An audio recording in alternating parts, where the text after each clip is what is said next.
asawa. 18 years old.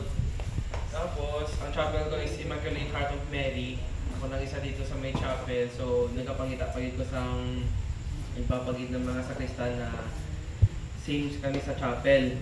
Then, the best ko na memory as a sakristan kay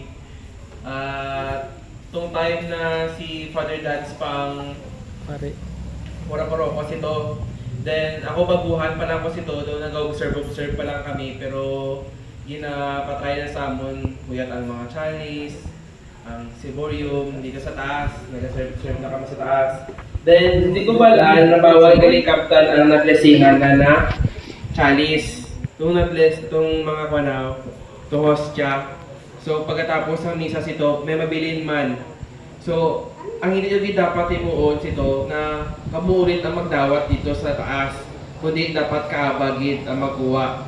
Kaya ba nyo ipan na siya, ibalot na siya sa puti nga tela. So, tingkuha ko dito. So, kung isermon na naman ni Father Dance, tawagan itong mga kawag, tawagan itong makawag, pero pahakig. Matutong memory ko. So, wala na ako nag-aulit na magsaka dito ko ng chalice, kag siborium. Kung siya ang mag-serve kay na. Then, ang kaso nga nagsunod sa sakristan, well, pandemic man to time, so nahagadan man lang ko. Then, nabalaan ko nga kung ano ginang reason nila nagsunod sa sakristan kay tungkol sa hindi damo chicks. Uy, kakadlaw sila kayo. Uy. Huli. Mag-serve sa Ginoo.